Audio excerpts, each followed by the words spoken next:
یہ سورہ بقرہ کا اب آخر ہے اور تیسرے پارے کا تذکرہ چل رہا ہے. اسی میں اللہ نے سب سے طویل ترین آیت بھی نازل کی سورہ بقرہ کی.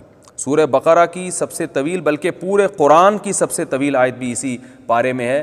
اور اس پوری طویل ترین آیت میں اللہ نے ایک حکم دیا ہے کہ جب بھی کسی سے پیسوں کا لین دین کرو تو لکھت پڑھت لازمی کرو, زبانی کلامی پہ کام نہیں چلے گا. اس کو کہتے ہیں معاملات کی صفائی.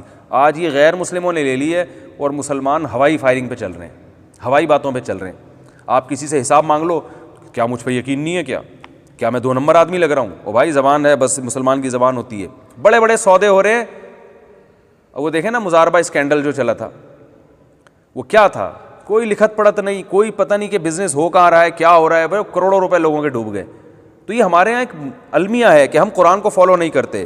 اللہ نے فرمایا جب بھی کسی سے ادھار کا معاملہ ہو فاکتبوہ, قرآن کہہ رہا ہے لکھو. اور خود لکھنا نہیں آتا, بینکم کاتب بالعدل, کسی کاتب کو بلاؤ. پتہ چلا لکھنا یہ بھی ایک فن ہے. ولا یاب کاتب ان یکتب کما علمہ اللہ فلیکتب, جیسے اللہ نے اس کو سکھایا ہے وہ اس علم کے مطابق لکھے. اس سے اکاؤنٹنٹ کی فضیلت معلوم ہوتی ہے کہ لکھنا بھی ہر دور میں ایک فن رہا ہے, ایک سلیقے سے لکھا. ہر چیز کو ایسے تھوڑی لکھ دی جاتی ہے.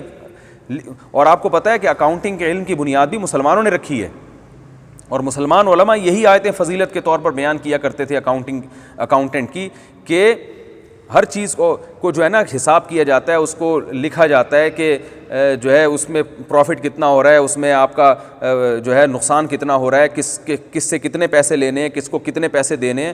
تو اسلام نے اس کی بہت اہمیت کو بیان کیا. صحیح بخاری کی حدیث ہے, آپ صلی اللہ علیہ وسلم فرمایا جس کا کسی سے معاملہ ہو 3 دن کے اندر, حدیث کا مفہوم ہے اس پر لازم ہے کہ اس کو وہ لازمی لکھے. تو اپنے مالی لین دین کو لکھنا یہ شریعت کا حکم ہے. اللہ نے اس آیت میں ہمیں حکم دیا وَلْيُمْلِلِ الَّذِي عَلَيْهِ الْحَقُّ وَلْيَتَّقِ اللَّهَ رَبَّهُ وَلَا يَبْخَسْ مِنْهُ شَيْئًا فَإِنْ كَانَ الَّذِي عَلَيْهِ الْحَقُّ سَفِيهًا أَوْ ضَعِيفًا أَوْ لَا يَسْتَطِيعُ أَنْ يُمِلَّ هُوَ فَلْيُمْلِلْ وَلِيُّهُ بِالْعَدْلِ. خود لکھنا نہیں آتا اس کا ولی لکھے گا اور کسی ماہر سے لکھوایا جائے گا. اور فرمایا اس پر گواہوں کو بھی بناؤ, 2 گواہ, 2 مرد گواہ ہونے چاہیے. 2 مرد نہ ہو تو 1 مرد اور 2 عورتیں گواہ ہونی چاہیے. اور فرمایا وَلَا تَسْأَمُوا أَن تَكْتُبُوهُ صَغِيرًا أَوْ كَبِيرًا إِلَىٰ أَجَلِهِ, اس میں سستی سے کام نہ لو. تو یہ پتہ چلتا ہے کہ بھئی اسلام میں لکھت پڑھت کی بہت زیادہ اہمیت ہے. اس کے بعد یہ سورت کا آخر ہے جس میں بہت اہم آیت ہے. رسول اللہ صلی اللہ علیہ وسلم نے رات کو تلاوت کرنے کا حکم دیا. لِلَّهِ مَا فِي السَّمَاوَاتِ وَمَا فِي الْأَرْضِ وَإِن تُبْدُوا مَا فِي أَنفُسِكُمْ أَوْ تُخْفُوهُ يُحَاسِبْكُم بِهِ اللَّهُ. یہ آیتوں کی بھی بہت فضیلت ہے. اس میں اللہ نے بتایا کہ لا یکلف اللہ نفسا الا وسعها, اللہ نے جو تمہیں احکام دیے ہیں یہ تمہاری وسعت کے مطابق ہیں, کیونکہ اللہ کسی پر اس کی طاقت سے زیادہ بوجھ نہیں ڈالتا. اس کے بعد سورہ آل عمران ہے. سورہ آل عمران کا شان نزول یہ ہے کہ اہل نجران کے عیسائی آئے تھے نبی صلی اللہ علیہ وسلم سے مناظرہ کرنے کے لیے. ان کے بڑے بڑے پادری تھے. عیسیٰ علیہ السلام کے بارے میں مناظرہ ہوا. آل عمران نازل ہوئی. اللہ نے بتایا کہ عیسیٰ علیہ السلام کی حیثیت کیا ہے, حضرت مریم کیا تھی, حضرت عمران جو حضرت مریم کے والد تھے وہ کیا تھے. پوری تفصیل اللہ نے بیان کی اور حضرت عیسیٰ علیہ السلام کی حیثیت کو واضح کیا. وہ اللہ کے بندے تھے, اللہ کے بیٹے نہیں تھے. هو الذی یصورکم فی الارحام, تورات بھی اللہ نے نازل کی, انجیل بھی اللہ نے نازل کی, اور انزل التوراۃ والانجیل, یہ سب ہدایت کی کتابیں تھیں. تم نے جو ہے نا, جو تم گمراہی کے قائل ہو, عیسیٰ کو اللہ کا بیٹا کہتے ہو, یہ تورات اور انجیل کی تعلیمات نہیں ہیں. یصورکم فی الارحام کیف یشاء, اللہ ہے جس طرح سے رحم میں چاہتا ہے بچوں کی انسان کی تصویر بناتا ہے. اور اللہ نے ہمیں حکم دیا کہ دعا مانگا کرو, ربنا لا تزغ قلوبنا بعد اذ ہدیتنا.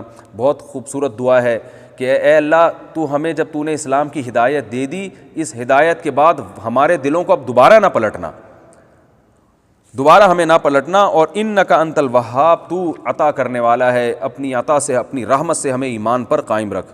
اس دعا کا معمول بنا لینا چاہیے. اللہ تعالیٰ نے اس صورت میں یہ بھی اعلان کیا ان الدین عند اللہ الاسلام, دین اللہ کی نظر میں صرف اور صرف اسلام ہی ہے, اسلام کے علاوہ کوئی اور دین قابل قبول نہیں ہے. یہ بھی اعلان کیا اللہ نے. اور اللہ تعالیٰ نے اس میں یہ بھی حکم دیا کہ مومنین کو چھوڑ کر کافروں کو اپنا یہ سورہ بقرہ کا اب آخر ہے اور تیسرے پارے کا تذکرہ چل رہا ہے. اسی میں اللہ نے سب سے طویل ترین آیت بھی نازل کی سورہ بقرہ کی. سورہ بقرہ کی سب سے طویل بلکہ پورے قرآن کی سب سے طویل آیت بھی اسی پارے میں ہے. اور اس پوری طویل ترین آیت میں اللہ نے ایک حکم دیا ہے کہ جب بھی کسی سے پیسوں کا لین دین کرو تو لکھت پڑھت لازمی کرو, زبانی کلامی پہ کام نہیں چلے گا. اس کو کہتے ہیں معاملات کی صفائی۔ آج یہ غیر مسلموں نے لے لی ہے اور مسلمان ہوائی فائرنگ پہ چل رہے ہیں، ہوائی باتوں پہ چل رہے ہیں۔ آپ کسی سے حساب مانگ لو، کیا مجھ پہ یقین نہیں ہے کیا میں 2 نمبر آدمی لگ رہا ہوں؟ او بھائی زبان ہے، بس مسلمان کی زبان ہوتی ہے۔ بڑے بڑے سودے ہو رہے ہیں۔ وہ دیکھیں نا مزاربہ اسکینڈل جو چلا تھا، وہ کیا تھا؟ کوئی لکھت پڑھت نہیں، کوئی پتہ نہیں کہ بزنس ہو کہاں رہا ہے، کیا ہو رہا ہے، بھائی کروڑوں روپے لوگوں کے ڈوب گئے۔ تو یہ ہمارے یہاں ایک المیہ ہے کہ ہم قرآن کو فالو نہیں کرتے۔ اللہ نے فرمایا جب بھی کسی سے ادھار کا معاملہ ہو فاکتبوہ، قرآن کہہ رہا ہے لکھو، اور خود لکھنا نہیں آتا، بینکم کاتب بالعدل، کسی کاتب کو بلاؤ۔ پتہ چلا لکھنا یہ بھی ایک فن ہے۔ ولا یاب کاتب ان یکتب کما علمہ اللہ فلیکتب، جیسے اللہ نے اس کو سکھایا ہے وہ اس علم کے مطابق لکھے۔ اس سے اکاؤنٹنٹ کی فضیلت معلوم ہوتی ہے کہ لکھنا بھی ہر دور میں ایک فن رہا ہے، ایک سلیقے سے لکھا، ہر چیز کو ایسے تھوڑی لکھ دی جاتی ہے۔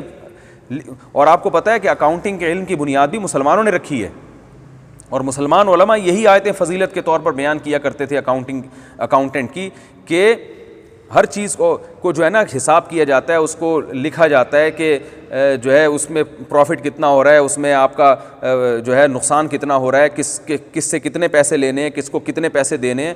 تو اسلام نے اس کی بہت اہمیت کو بیان کیا۔ صحیح بخاری کی حدیث ہے، آپ صلی اللہ علیہ وسلم فرمائے جس کا کسی سے معاملہ ہو 3 دن کے اندر، حدیث کا مفہوم ہے اس پر لازم ہے کہ اس کو وہ لازمی لکھے۔ تو اپنے مالی لین دین کو لکھنا یہ شریعت کا حکم ہے۔ اللہ نے اس آیت میں ہمیں حکم دیا وَلْيُمْلِلِ الَّذِي عَلَيْهِ الْحَقُّ وَلْيَتَّقِ اللَّهَ رَبَّهُ وَلَا يَبْخَسْ مِنْهُ شَيْئًا فَإِنْ كَانَ الَّذِي عَلَيْهِ الْحَقُّ سَفِيهًا أَوْ ضَعِيفًا أَوْ لَا يَسْتَطِيعُ أَنْ يُمِلَّ هُوَ فَلْيُمْلِلْ وَلِيُّهُ بِالْعَدْلِ۔ خود لکھنا نہیں آتا اس کا ولی لکھے گا، اور کسی ماہر سے لکھوایا جائے گا۔ اور فرمایا اس پر گواہوں کو بھی بناؤ، 2 گواہ، 2 مرد گواہ ہونے چاہیے، 2 مرد نہ ہو تو 1 مرد اور 2 عورتیں گواہ ہونی چاہیے۔ اور فرمایا وَلَا تَسْأَمُوا أَن تَكْتُبُوهُ صَغِيرًا أَوْ كَبِيرًا إِلَىٰ أَجَلِهِ، اس میں سستی سے کام نہ لو۔ تو یہ پتہ چلتا ہے کہ بھئی اسلام میں لکھت پڑھت کی بہت زیادہ اہمیت ہے۔ اس کے بعد یہ سورت کا آخر ہے جس میں بہت اہم آیت ہے۔ رسول اللہ صلی اللہ علیہ وسلم نے رات کو تلاوت کرنے کا حکم دیا، للہ ما فی السماوات وما فی الارض وان تبدوا ما فی انفسکم او تخفوہ یحاسبکم بہ اللہ۔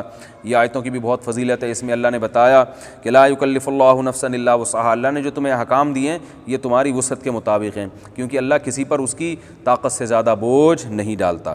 اس کے بعد سورہ آل عمران ہے۔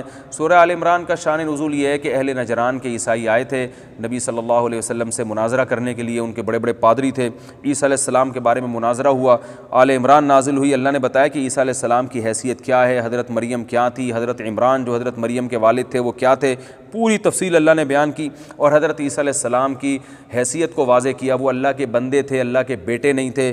هو الذی یصورکم فی الارحام، تورات بھی اللہ نے نازل کی، انجیل بھی اللہ نے نازل کی، اور انزل التوراۃ والانجیل، یہ سب ہدایت کی کتابیں تھیں۔ تم نے جو ہے نا، جو تم گمراہی کے قائل ہو، عیسیٰ کو اللہ کا بیٹا کہتے ہو، یہ تورات اور انجیل کی تعلیمات نہیں ہیں۔ یصورکم فی الارحام کیف یشاء، اللہ ہے جس طرح سے رحم میں چاہتا ہے بچوں کی انسان کی تصویر بناتا ہے۔ اور اللہ نے ہمیں حکم دیا کہ دعا مانگا کرو، ربنا لا تزغ قلوبنا بعد اذ ہدیتنا، بہت خوبصورت دعا ہے کہ اے اللہ تو ہمیں جب تو نے اسلام کی ہدایت دے دی، اس ہدایت کے بعد ہمارے دلوں کو اب دوبارہ نہ پلٹنا، دوبارہ ہمیں نہ پلٹنا، اور انک انت الوہاب، تو عطا کرنے والا ہے، اپنی عطا سے اپنی رحمت سے ہمیں ایمان پر قائم رکھ۔ اس دعا کا معمول بنا لینا چاہیے۔ اللہ تعالیٰ نے اس صورت میں یہ بھی اعلان کیا ان الدین عند اللہ الاسلام، دین اللہ کی نظر میں صرف اور صرف اسلام ہی ہے، اسلام کے علاوہ کوئی اور دین قابل قبول نہیں ہے، یہ بھی اعلان کیا اللہ نے۔ اور اللہ تعالیٰ نے اس میں یہ بھی حکم دیا کہ مومنین کو چھوڑ کر کافروں کو اپنا